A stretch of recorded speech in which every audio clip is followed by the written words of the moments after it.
My dealer, I don't have to go down to the drugstore. I don't have to go down to the liquor store. My dealer lives in my mind. My dealer lives in my hand. My dealer lives in my bathroom. My dealer lives in my fridge. My dealer lives at my church. If I turn to my dealer, even for 1 minute, it's on. No sex with self or anyone other than the spouse to whom you're married. For me, sexual sobriety is no porn, no sex with self, which is masturbation, and no sex outside of my marriage. Trying to learn how to see women as women and not as sex objects. Recovery's given me a lot of great things. When I'm in a room of recovery, whether it's an in-person room or a virtual room, I'm home. Hello and welcome to 12 Steps and 12 Questions. My name is Silvio and I'm an addict. This pod is full of personal and inspirational stories of recovery from addiction. And in every episode I'll ask each guest the same 12 questions about their life, addiction and recovery.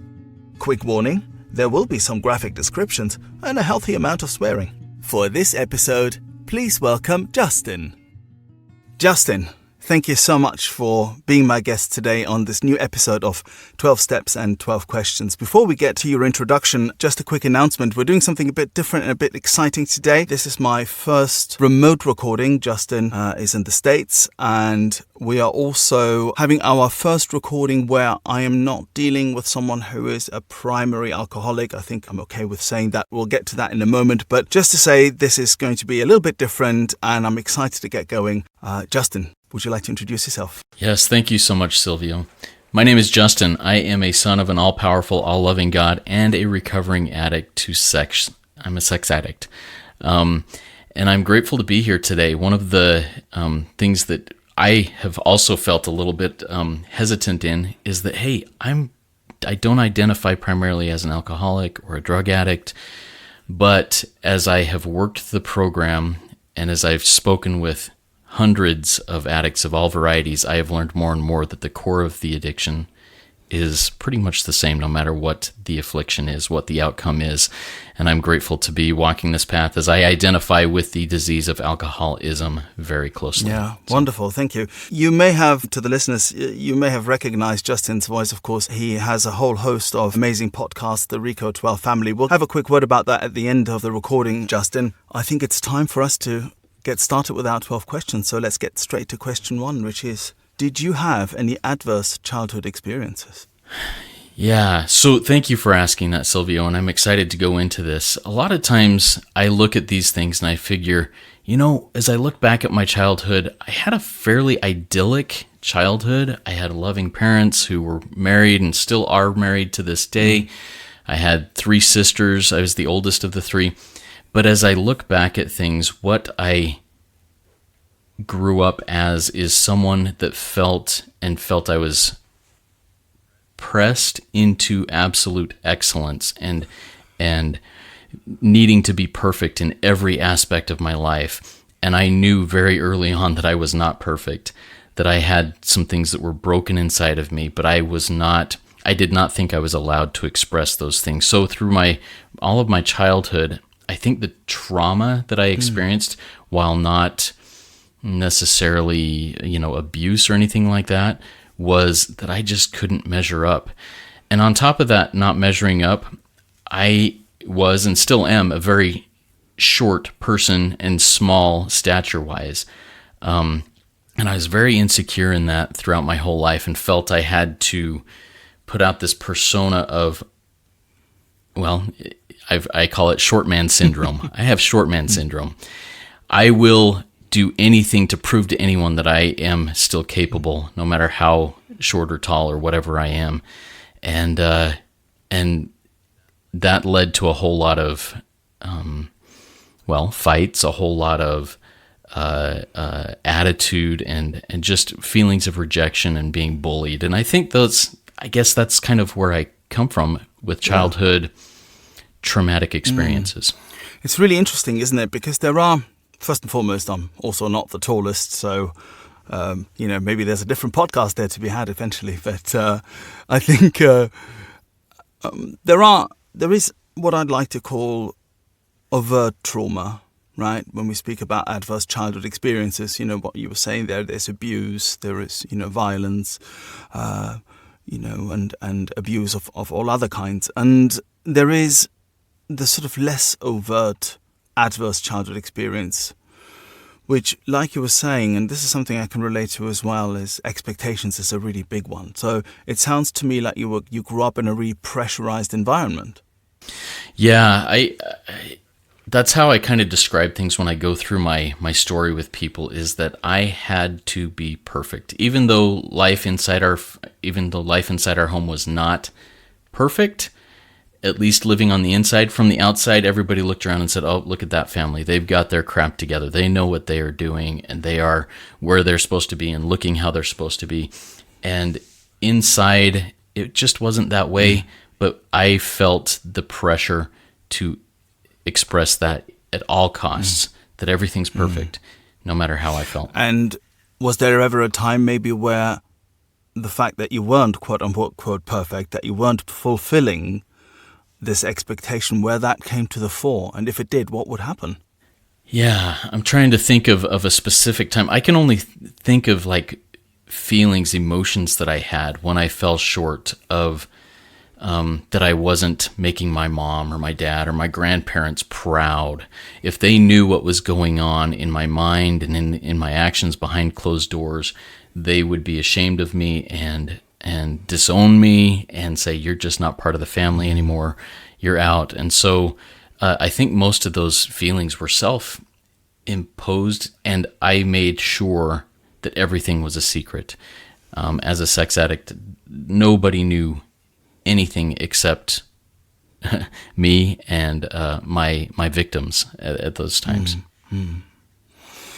It's interesting, isn't it? Because question 2 is, what did the moment you first got hooked, what did the fun times look like? Now, when you're coming from a sort of alcohol and drugs background like I do, there's usually around this time there's a big party phase, which you may have had anyway, but there's a big party phase that is present, where you start trying stuff out and you find that whatever it is that you're using can do things for you that you can't do for yourself. So let's get to this question. What did the moment you first got hooked, the fun times, look like, and how it is appropriate with regards to sex addiction?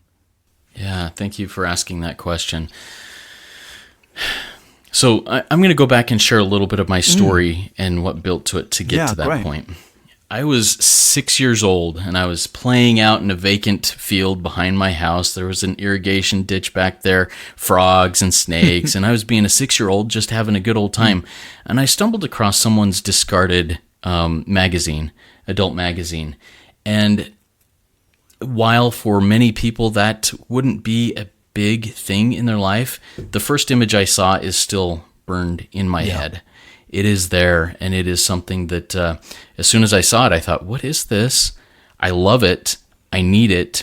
And if I tell anybody that I have it, they're going to take it from me, and I won't be able to enjoy this. And so I went and I hid it in my closet as like a 6-year-old kid. I'm not going to tell my mom. No way. She's going to take that away from me. And from that moment, as I look back, I started seeing women differently. Beforehand, they were women. They were like my mom, they were just people that I didn't see anywhere. And all of a sudden I started seeing them differently and objectifying people, my teachers, my, people around at church, in the community, whatever. I started seeing them differently and objectifying them.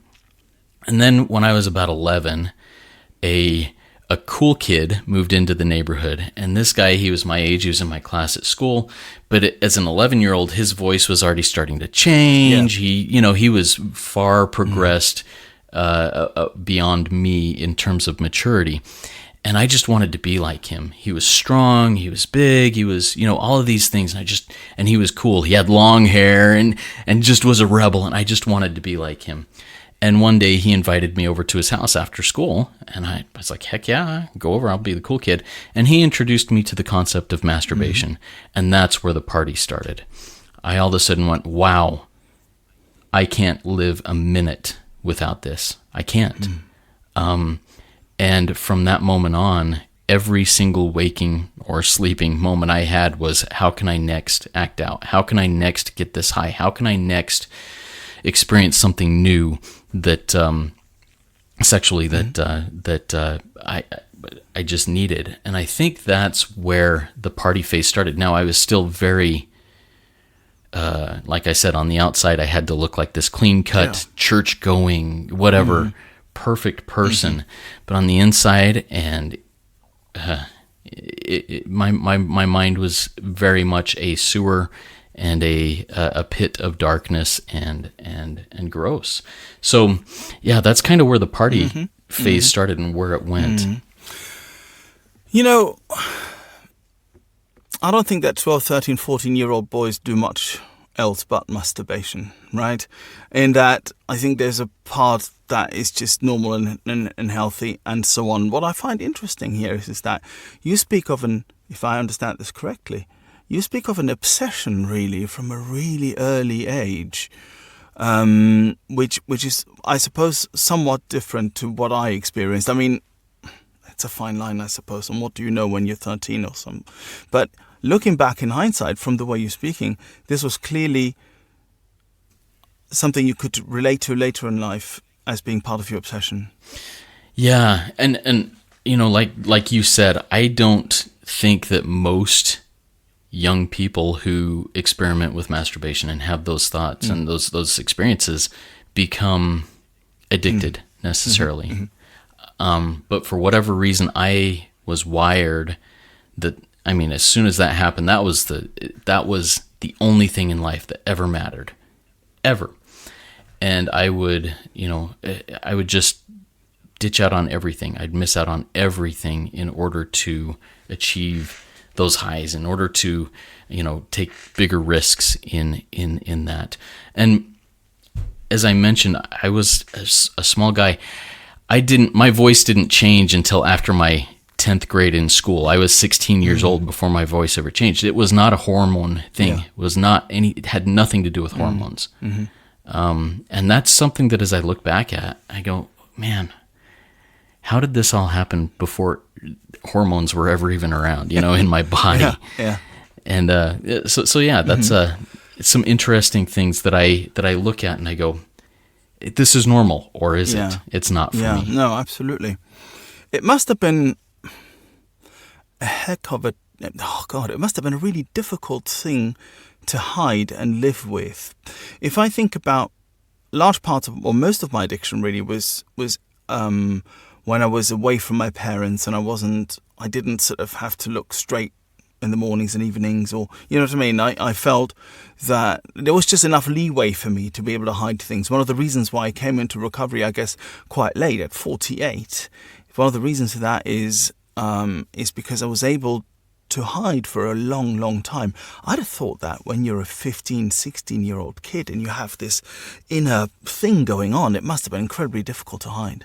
It was painful. It was painful, but I hid it at all costs, at least in my home. And in my community, my faith community and everything. I hid it at all costs. And everybody around me that was not directly involved in my acting out behaviors thought I was this great guy with amazing potential. And that's, like I said, going back to it, that's where this really, I think this illness really set in, as I had to live up to that, what everybody thought I was, that image. And but I had a group of friends, great friends, as a teenager who would always say, "Hey, Justin, you're sick. You're a pervert."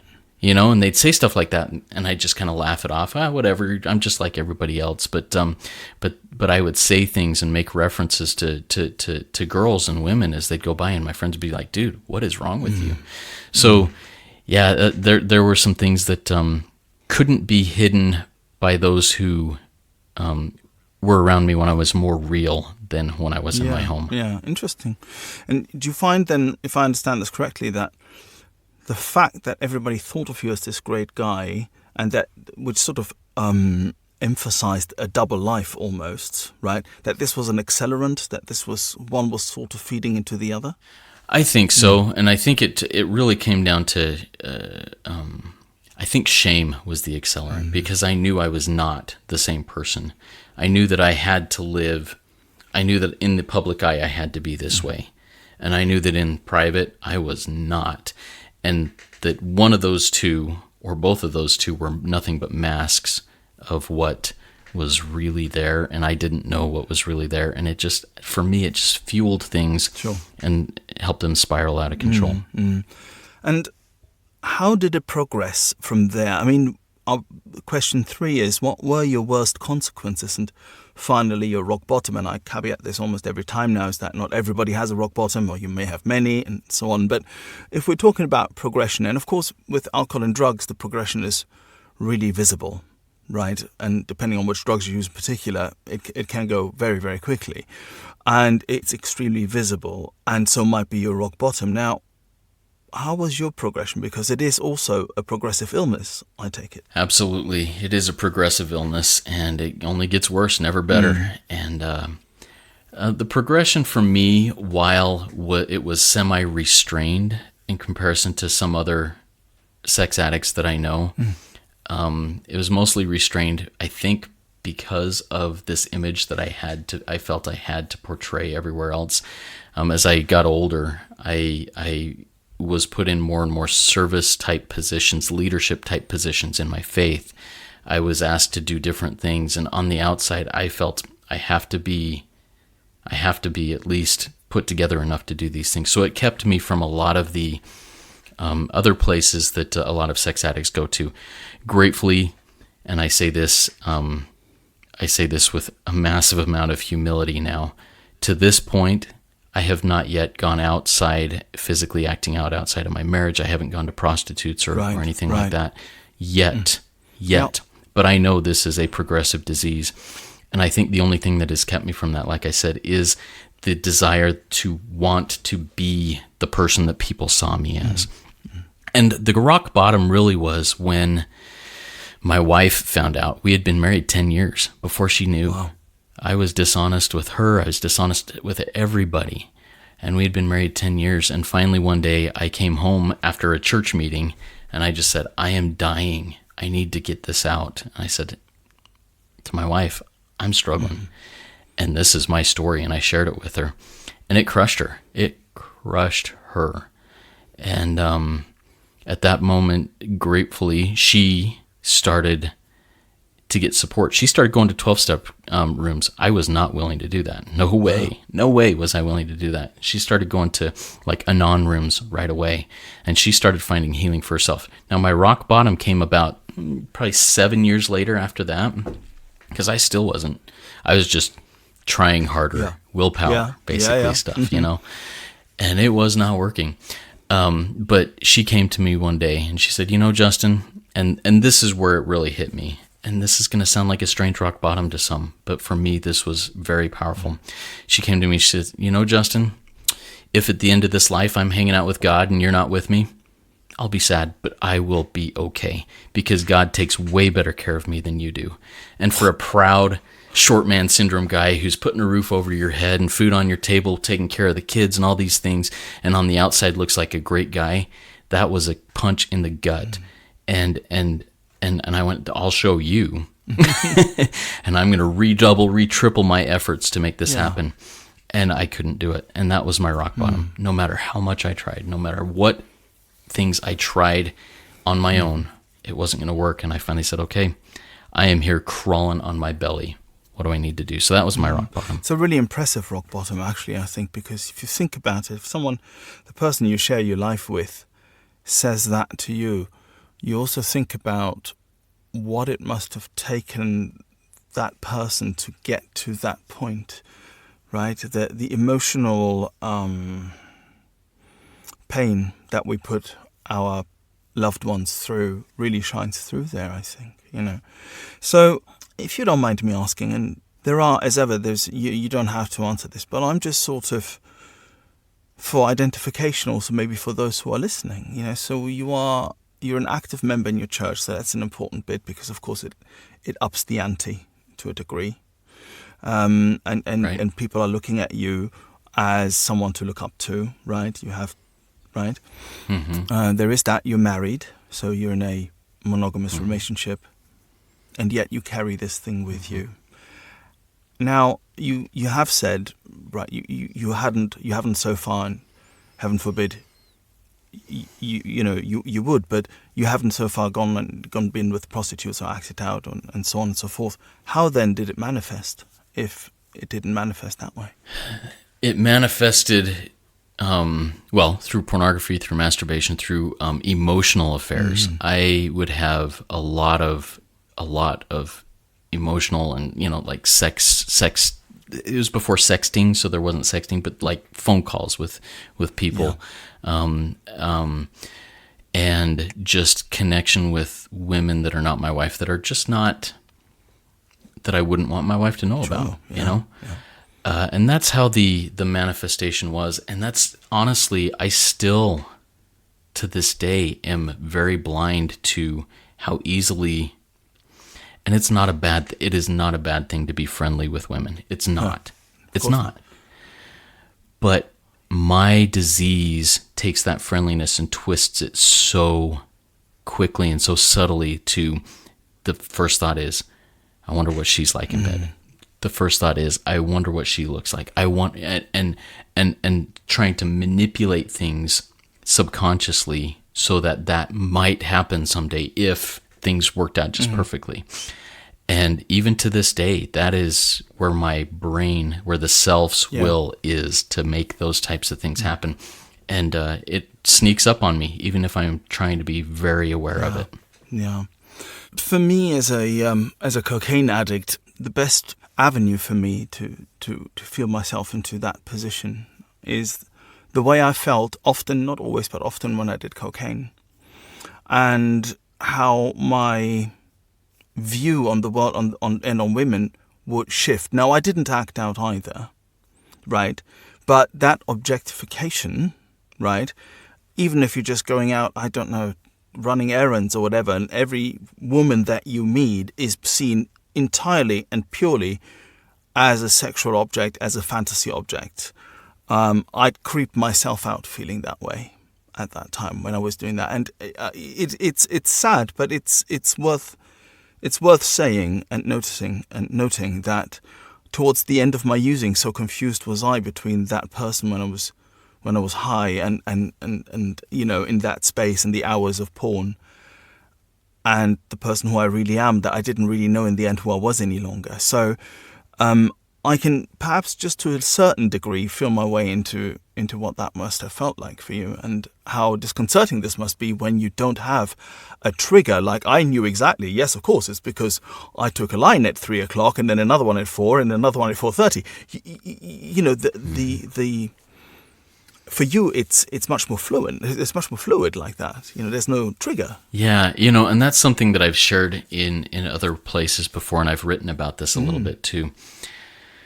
And I don't say this to say that my addiction is any worse or any different or any better or whatever than anybody else's. But my dealer, I don't have to go down to the drugstore. I don't have to go down to the liquor store. I don't have to go to the corner to meet my dealer. My dealer lives in my mind. My dealer lives in my hand. My dealer lives in my bathroom. My dealer lives in my fridge. My dealer lives at my church. My dealer lives everywhere. And I cannot escape my dealer. If I turn to my dealer, even for 1 minute, it's on. Yeah. It's like, hey, here you go. I got some good stuff for you, and you haven't even thought of anything today, but here you go. It's right there. And I think it's the same. The chase for a cocaine addict, and this is what I've been told, the chase for the high is every bit as powerful as the high itself. And that's how it is in my disease too. The chase, the thought of, oh, what's that going to be like, is every bit as powerful and makes me insane. That's where you get the obsession of the mind and the craving of the body. The obsession is there and right on. So, yeah. Thank you for sharing that. Our question 4 is, did you ever want to die? Did you consider suicide? Now, often, when we get to a rock bottom, or that's,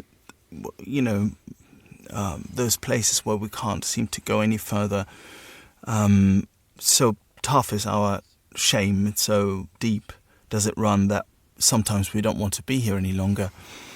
Did you experience anything like that at all? Yeah, well, I would never say that I seriously considered suicide, I wanted to die. Yeah. And I would go to bed at night saying, God, take me. I don't want to wake up in the morning. And while this is suicidal ideation, if I'm driving down the freeway at 70 miles an hour and I'm going under a bridge, an overpass, I've many times thought, you know what, I could just turn the wheel here, go head on, and it would all be over. Yeah. And while I never acted on those things, I wanted to die. I thought my wife, my kids, my world would be better off without me. And I would always ask God, just take me. Either take me or take this sickness or this I didn't call it a disease then because I didn't understand it. Take this perversion from me or take me. Yeah. Just make me not exist. Yeah. Yeah.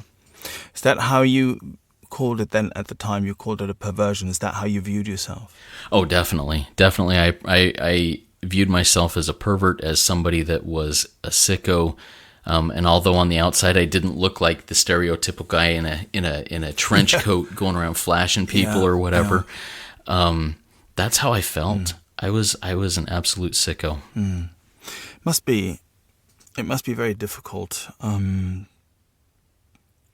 particularly thinking about the fact that you also have a family, and within family life to carry this sort of hidden self there must have been incredibly difficult for you. Yeah, carrying on an image of perceived perfection and needing, not wanting. I needed that to be the case because if anybody knew anything deeper than that, they would reject me in my mind. I would be a pariah, an outcast, and that's, if I was ever a pariah or an outcast by others, I probably would have been way more serious about considering suicide and going through with it. But for whatever reason, and this may be a stumbling block for me today, people think I'm a good guy, and for whatever reason, I can put on this mask even when I'm in the depths of despair and darkness, so that people think, oh, that Justin, I can trust him. I can talk to him. I can be there with him. And, and I am a good guy, but man, in my sickness, I'm twisted. That good guy is manipulative, big time. Yeah. Well, I mean, a lot has been said on this podcast and on yours, of course, about the fact that you can be a good guy and still also very ill. And so much of our illness and indeed of recovery revolves around that, about that, what looks like a paradox really in many ways, right? Thank you, Justin. Our question 5 is, what other methods did you try to get sober before finding the rooms? So that brings us first and foremost maybe to what is considered sobriety for a sex addict. And from there, how did you try to get sober before finding the rooms outside of your 12-step? Yeah, thanks for asking that. And I'll give you the definition of sobriety for my fellowship, which I'll just give you what my fellowship. It's called SAL, Sex Addicts Lifeline. And the definition is no sex with self or anyone other than the spouse to whom you're married. And this includes progressive victory over lust and defines including pornography as something like that. So for me, sexual sobriety is no porn, no sex with self, which is masturbation, and no sex outside of my marriage, and includes progressive victory, trying to learn how to see women as women and not as sex objects, continuing this progression. That's what sexual sobriety is defined for me. I'm not going to define it for anybody else, but that's my definition. Now, what methods did I try to do this? Oh man, willpower. And man, I got great willpower in so many areas. I can muscle my way through things. Like I mentioned, I got short man syndrome. Nobody's going to stop me. I'm going to prove you wrong no matter what. So I tried willpower. I tried reading all the books, all the self-help books, and paying to go to different seminars of, self-mastery, self-control. If I can, let's see, what are some of the phrases? If I can If I can think it, I can achieve it. If I can believe it, I can achieve it. If I, whatever my willpower, my mind power is. And then religiously speaking, in my faith, I prayed harder. I read my scriptures harder. I went to church harder. I worshiped harder. I served harder. I did all of these things as hard and as thoroughly as I could. And it just, and in those prayers, I'd be like, God, I am trying so hard. And, I'd be squeezing, clenching my fist, gritting my teeth, closing my eyes as tight as I could. And just, I have to do this. God, just take it from me. And it would be like, but I'd be holding on with white knuckles. Take it from me so I don't have to let it go myself. And God, in my experience, is never going to pry something out of my hands. But I kept trying all of those different things for decades. I was nearly 40 when I first came into the rooms. So for decades, I was trying this. So. And when we speak of powerlessness with regards to sex addiction, of course, this then therefore means, well, here you are, you're trying harder, you are trying to distract yourself, I imagine.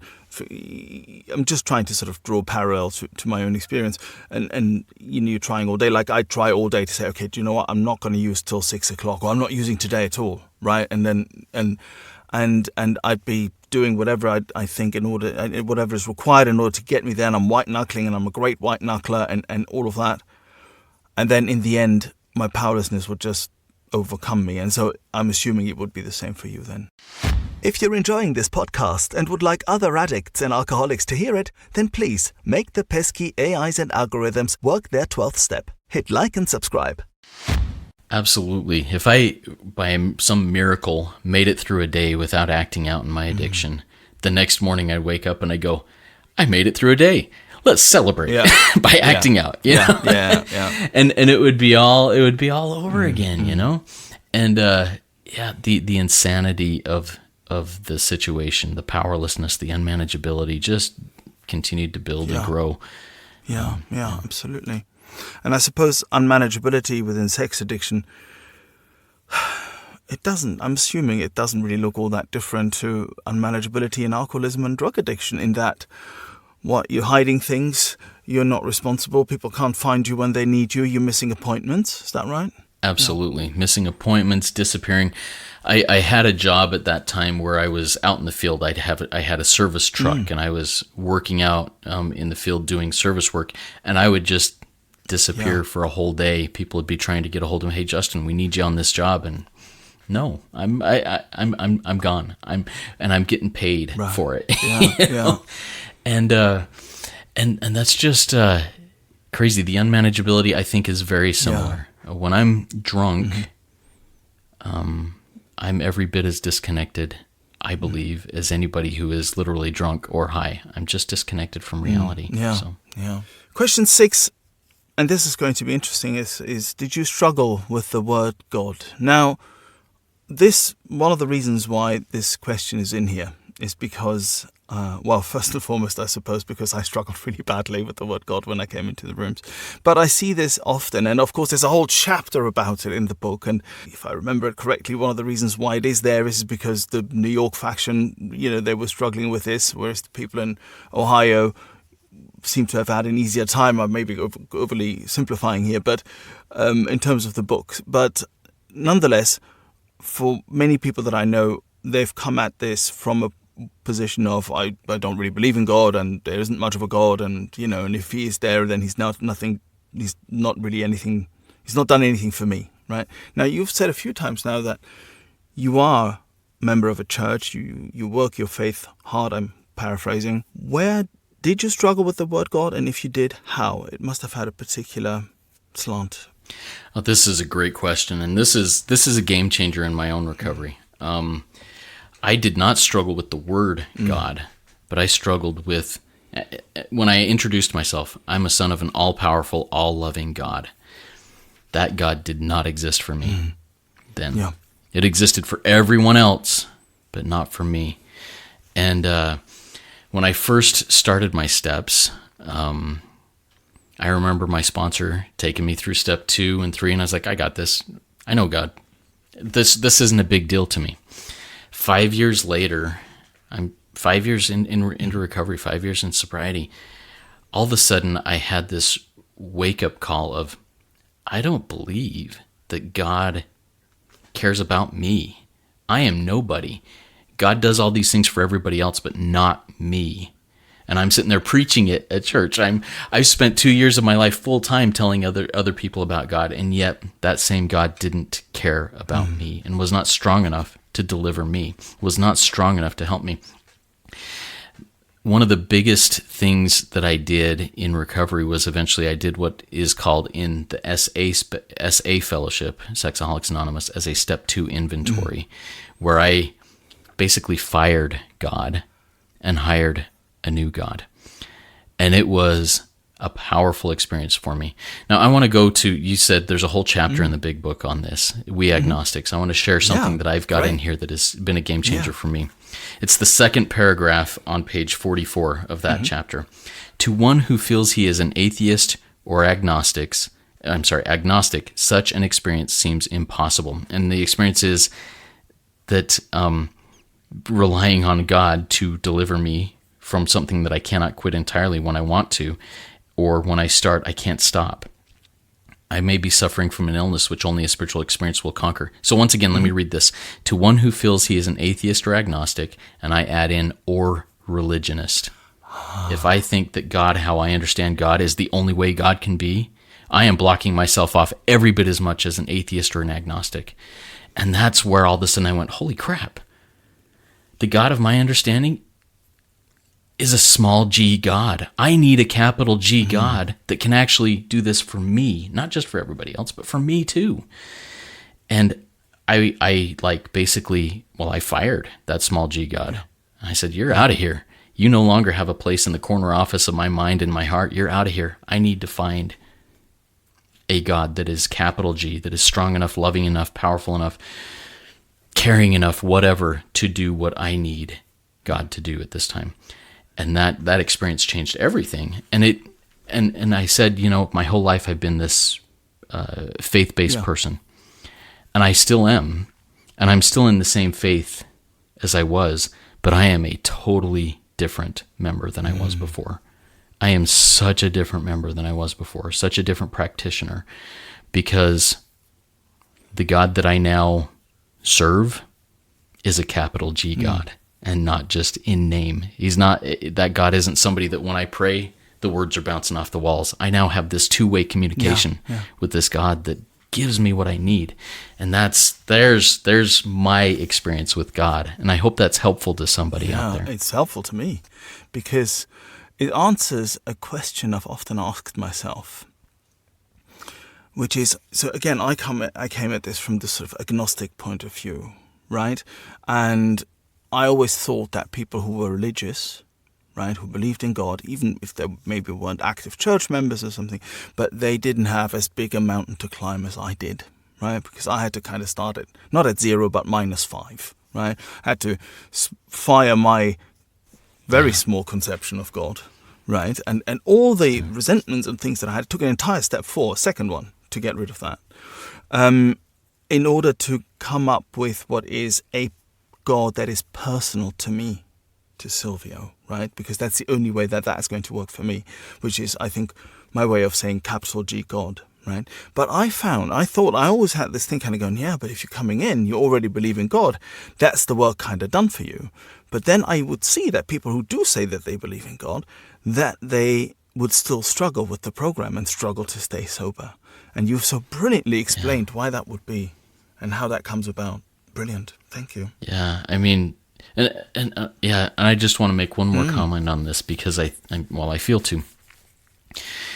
If you out there are hung up on the God of your childhood or the perceived God of your friends and extended family, that just, is somebody up there pointing a finger at you and saying, you're not worthy, you're going to hell, I'm looking for every excuse to throw you into hell.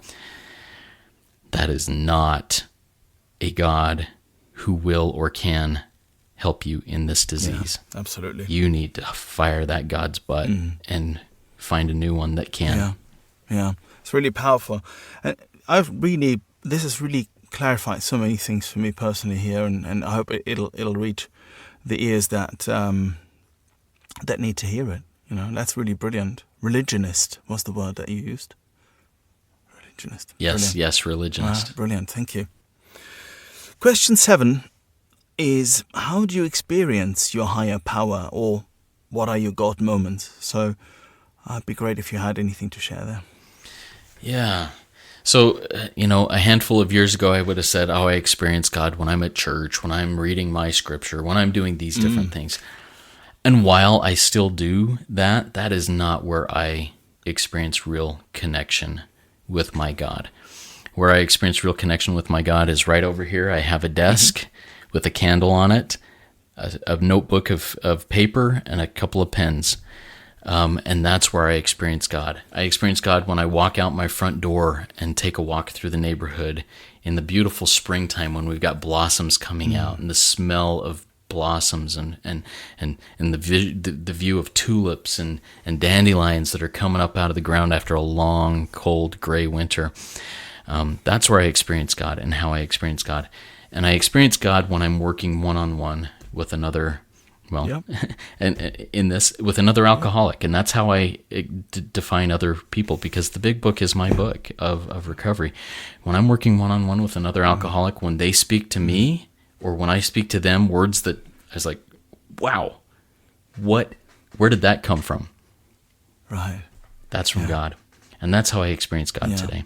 That's a shared experience. I sometimes, particularly when working with a sponsee, things will occur. So I will say things and I turn around and think, that really never came from me. I never thought that I would say such things. So yeah, usually anything good that comes out is definitely from upstairs and not from me. Agreed.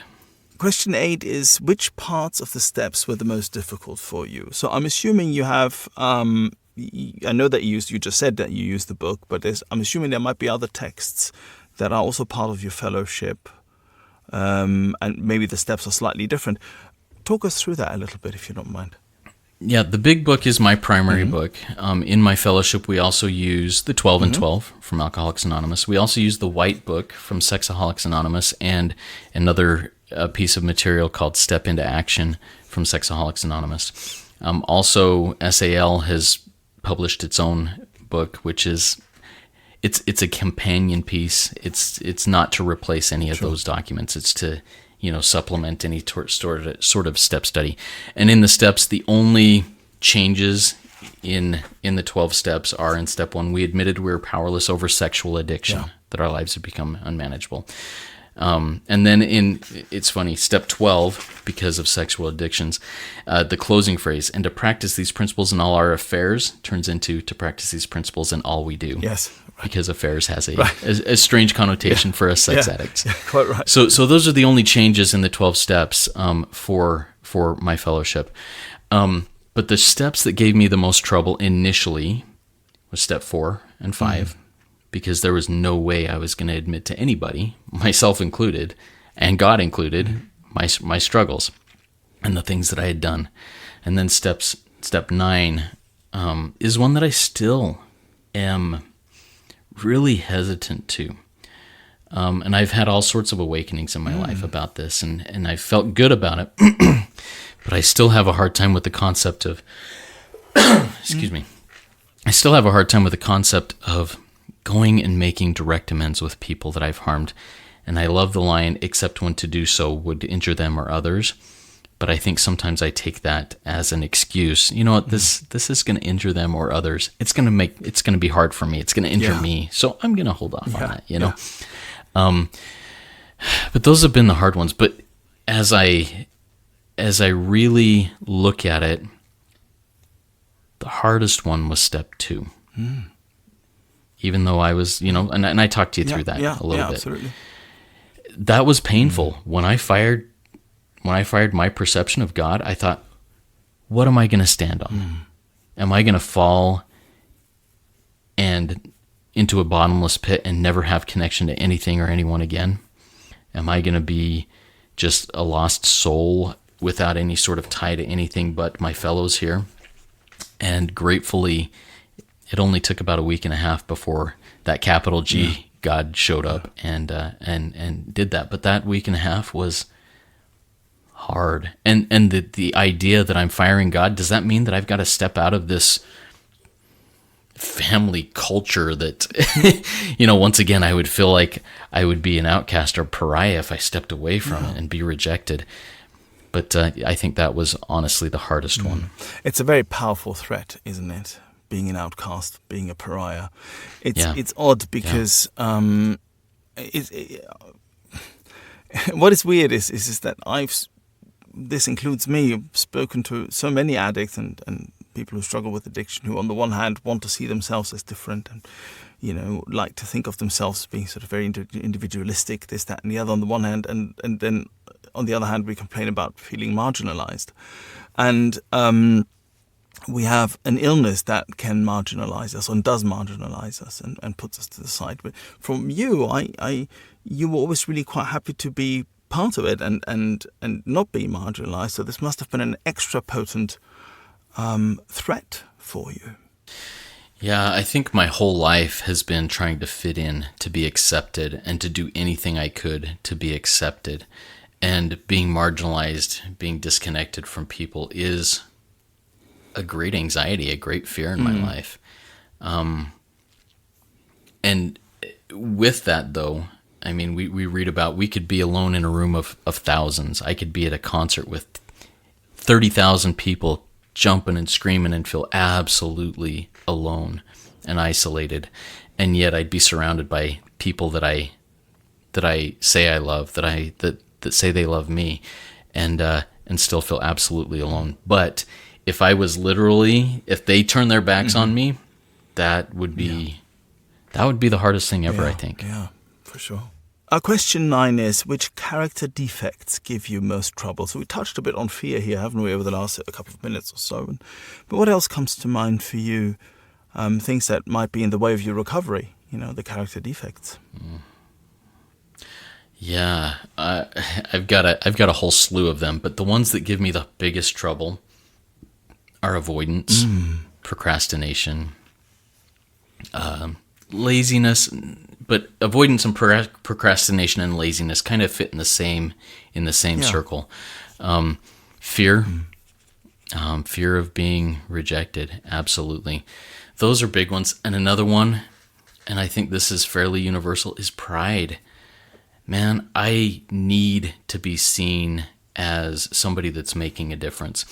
And I see that. Let me back up just a little bit on that. I believe that God has given me gifts to be able to help others, has given me a voice and the ability to communicate with people in a way that is helpful. But I can take that and I can twist it so quickly and say, it's me that's doing this. It's me that is the source of this light. And I have to make sure that I am recognizing that I am just a reflector, that I'm letting God's light come in and out, and not drink in the praise, because for whatever reason, and it's from a very young age, I've received praise from so many people, and I've drunk it in so many times, and it's just poisoned me. Yeah. So, you and me both. Pride is a big thing, I think, in all its forms, its shape and sizes. I see the danger in it, and it's something that I struggle with myself in various guises. But it's something that can really get in the way of my recovery as well, because of course it takes away. Pride is very self, isn't it? And it takes away any power that belongs to that power that is greater than ourselves. Yeah. Yeah, absolutely. Now, question 10 is, what is the best thing recovery has given you? Oh, great question. Recovery's given me a lot of great things. The best thing, though, I think, is real connection. The real connection. I have found I'm home. When I'm in a room of recovery, whether it's an in-person room or a virtual room, I'm home. I see people who are like me and that I'm like them. And I see acceptance. That even though I'm like them and they're like me, we love each other, man. We've got each other's backs. And I think that is the biggest thing that's happened, is connection with others. And through that connection with others, I feel connection with the divine, with God, with the higher power. And that's, I think that's the greatest gift that recovery has given me. Yeah. There's something to be said for that, isn't there? I mean, the home group. You said it so beautifully. It's feeling at home and being home. It's such a powerful feeling, and it just makes me feel so safe when I experience it. Agreed. Yes. Question 11. What would you say to a newcomer or someone wondering if they're an addict? And I'd be quite happy if you didn't mind to make this specific to sex addiction. Yeah, I'm happy to do that. So I'm going to start to one who may not think they're an addict, a sex addict, and we'll go specific there. I can't diagnose you. Hang on, I'm going to go grab my white book because I'm going to read a phrase out of this thing in just a sec. Okay. In the White Book of Sexaholics Anonymous, there's an opening reading that is often used on page 202, and it's entitled, "What is a Sexaholic and What is Sexual Sobriety?" And I'm not going to read this whole page, but I'm going to read a little bit towards the end of it. I'm going to read the whole last paragraph. Great, thank you. This will and should discourage many inquirers who admit to sexual obsession or compulsion, but who simply want to control and enjoy it, much as the alcoholic would like to control and enjoy drinking. Until we had been driven to the point of despair, until we really wanted to stop but could not, we did not give ourselves to this program of recovery. This program of recovery is for those who know they have no other option but to stop, and their own enlightened self-interest must tell them this. So, I love that line. In order to diagnose myself as a sex addict, I have to say, do I really want to stop but can't? Am I willing to do whatever it takes and it still doesn't work for me? I need to come into the rooms and I have no other option but to stop because I've burned my life into the ground. I've burned my relationships into the ground. I've been the tornado that's torn through the lives of my loved ones. And I come up out of the cellar and I say, ain't it great the wind stopped blowing, Ma? And my own enlightened self-interest must tell me this. I've got no other choice. My life is a shambles. If you've got no other choice, you might be a sex addict. But only you can determine that by going out and trying more things, I'll just try one more thing before this. Now to the newcomer. Come identify with us. Come and listen. Sit in multiple rooms of recovery and listen to the stories and come to the point where you say, I must have this thing. I'm just like them. If you're not just like us, go find what works for you if you're miserable. But one thing I have found is that nobody that comes into the rooms as a newcomer is flying in on wings of eagles. They're crawling in for some reason. It's not because their life's going great and this is just one little problem that I have that I need to fix and everything else will go well. Very rarely does anybody come in like that. Almost everybody comes in crawling, saying, I'm dying. Yeah. Now, they may not want to be honest about that. I did not want to be honest about that when I first came into the rooms. But I knew that I was dying, and I knew that I couldn't do it on my own anymore. Keep coming back and identify. Connect with people. This is the next thing I want to say to the newcomer. Find somebody who has the light, laser beams coming out of their eyes, that has what you want, and go grab them. Grab them and say, I need what you have. What are you doing to get what I want? And be willing to do whatever it is they're doing so that you can have that same light coming out of your eyes and that same peace. Yeah. It's very powerful, Justin, very powerful. And there's something there that I've thought about a few times, and it just reminded me of that, which is that very few people come into the rooms for just to have a look or for a laugh, right? Usually by the time people decide to take what is a drastic step, which is to come to a 12-step group, which really for us on the inside isn't a drastic step at all, but of course coming into it, it very much is. When you come in, usually people come in for a good reason. Now, it may not always be the reason that they thought it was, and there might be a few other bits and pieces there, but you usually don't come in as a tourist, essentially. Yeah. Right. You know, can I share about my first experience going into please. the rooms? Okay.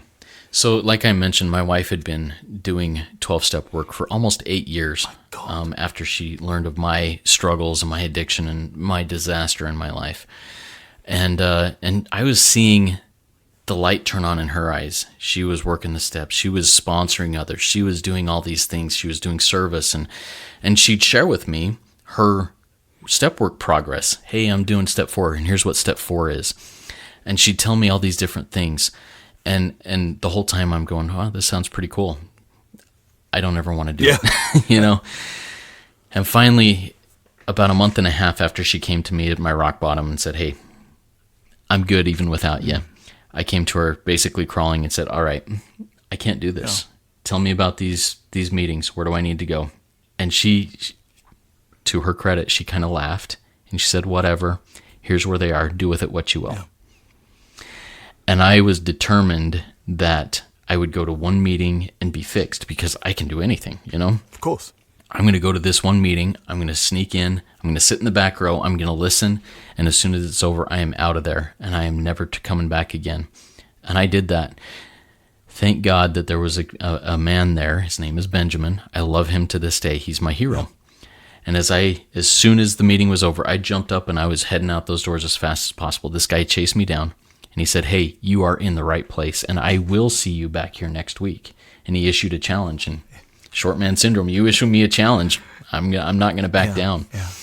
And within a couple of weeks, for the first time in my life, I said, hey, I'm Justin, and I think I might be an addict. And as soon as I said those words, like this weight lifted off my shoulder. Yeah. And then a couple of weeks later, I said, hey, I'm Justin, and I am a big, fat liar. Another huge weight came off my shoulders. And the same Benjamin comes up to me, he goes, it's time to work the steps, brother. Let's do this. And everything changed at that point. I started getting honest and saying things that there was no way. I'm not an addict. I can't admit powerlessness and unmanageability. And then I'm a dishonest person. So as a newcomer, come in, be willing, be patient, and see what happens. Yeah. I have to say your wife sounds an absolutely remarkable person. That length of time. She is. That length of time working the steps in the a non-group and so on while you're still, as we say, in the madness. It's a remarkable story, absolutely remarkable, wonderful. Our last question. I want to sing her, before we get to that, I want to sing her praises one more time. Just in the last couple of weeks, I had an issue where I needed to talk to somebody about it in my recovery. Sure. And I went to my wife and I said, hey, here's what's going on. What do you think? And this is how awesome she is. She says, I'm not your sponsor. I'm not your higher power. I'm not going to answer that question. Yeah. And it was said with love, but it was said absolutely straightforward. And I love how she is able to do that and say, you know what? I'm your wife. I love you. I'm here to support you. But those are not wife questions. Yeah. That's for your sponsor and your higher power. Go talk to them. Well, brilliant. Absolutely wonderful. And speaking of higher power, our question 12. Our last question, what do you want your higher power to say to you, quote unquote, at the pearly gates? Wow. I could use a religious term here that's very common in biblical stuff, but I'm not going to do that because that's not how I see it right now. I want my God to take me in his arms and say, thank you, Justin, for imperfectly but diligently reflecting my light of love to others. Yeah, I think that's what I would love to hear my God say to me at the pearly gates. Beautiful. I have to thank you, Justin. Thank you for your time. I'd like to thank you for your honesty and for your courage to come and speak to me about your process, about your fellowship, and about your personal experience. It's been absolutely brilliant. It's been marvelous. Thank you so much. Before we finish, I'd like to quickly give you a bit of room here to talk about Rico 12. and about your series of brilliant podcasts, which are such a wonderful pillar, I suppose, of recovery in the Zoom world and in the podcast world. And please share a little bit about your work.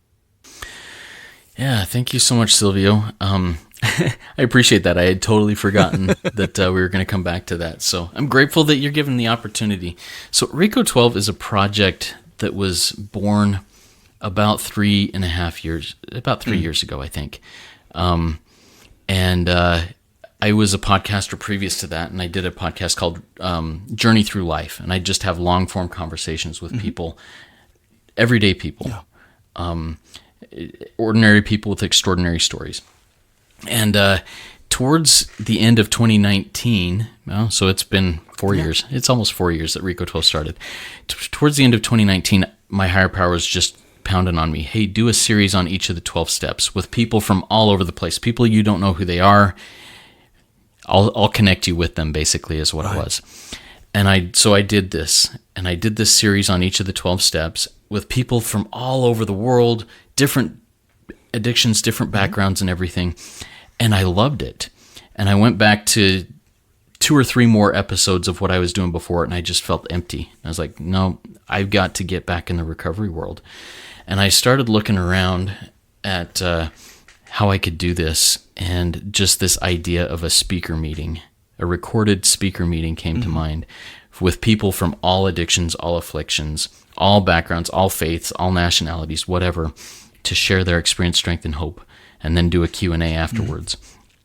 And that's what Rico 12 is we invite a speaker from anywhere, any addiction, any affliction. It's an open meeting to share their experience, strength, and hope on a topic of their choice. And then I ask questions. We have a live audience on Zoom that can also ask moderated questions through me. And it's all done every Friday live at 1:00 p.m. Eastern Time, United States, Eastern Time, on Zoom. And you can, if you want to participate live, you can. And we'll put something in the show notes here so that we'll put the links in the show notes, absolutely.